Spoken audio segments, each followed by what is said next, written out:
সুপ্রিয় দর্শক শ্রোতা ভাই ও বোনেরা, আপনারা যে যেখান থেকে আমাদের এই প্রশ্ন উত্তর অনুষ্ঠান দেখতেছেন আপনাকে জানাই শিশির ভেজা গোলাপ ফুলের শুভেচ্ছা। ভাইয়া কেমন আছেন? আপনার কাছে আমার প্রথম প্রশ্ন, মেয়ে মানুষের মন আছে, পুরুষ মানুষের মন আছে, তাহলে পুরুষ মানুষ সহজে কাঁদে না কেন এবং তাদের মন এত কঠিন কেন?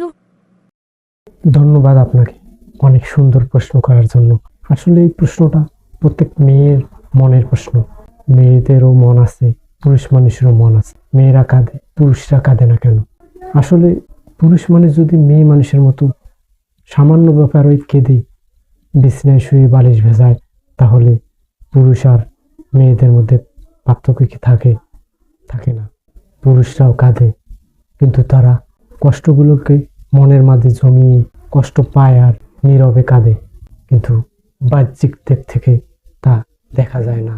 এভাবে তার কষ্ট জমিয়ে জমিয়ে এক সময় ভেঙে পড়তে চায়।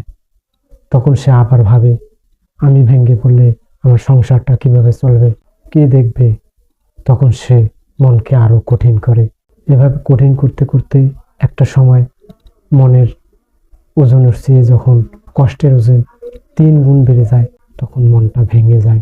ঠিক তখনই পুরুষ মানুষ অঝরে কেঁদে দেয় এবং সবাই সেই কান্নাটা দেখতে পায়। আশা করি আপনি আপনার প্রশ্নের উত্তরটা পেয়ে গেছেন। ধন্যবাদ আপনাকে। আপনাকে অনেক অনেক ধন্যবাদ ভাইয়া। আপনি কত সহজেই কত সুন্দরভাবে প্রশ্নের উত্তরটা বুঝিয়ে দিলেন। আসলে আমি মেয়ে মানুষ এভাবে কখনো আগে চিন্তা করি নাই। আমার প্রিয় দর্শক শ্রোতা ভাই ও বোনেরা, আপনাদের যদি কোনো প্রশ্ন থাকে অবশ্যই কমেন্ট বক্সে প্রশ্ন করে যাবেন। পরবর্তী ভিডিওতে আপনাদের প্রশ্নের উপর উত্তর দেওয়া হবে। ধন্যবাদ আপনাদের সবাইকে যারা এতক্ষণ আমাদের সাথে ছিলেন।